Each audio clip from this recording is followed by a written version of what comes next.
মহিষাদলের রথ।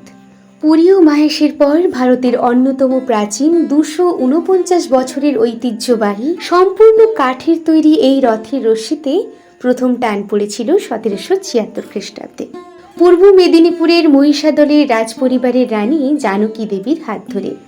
সবচেয়ে উল্লেখযোগ্য বিষয়, এই রথের রথযাত্রী কিন্তু মূলত রাজবাড়ির মন্দিরে পূজিত মদন গোপালজি, আর তার সঙ্গে থাকেন জগন্নাথ দেব ও রাজবাড়ির শালগ্রাম শিলা শ্রীধরজি।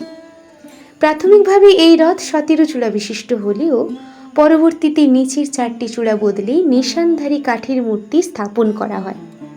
36টি চাকা বিশিষ্ট প্রায় 75 ফুট উচ্চতার এই রথ আজও রথের দিন রাজবাড়ির রীতি মেনেই পাড়ি দেয় মাসির বাড়ি।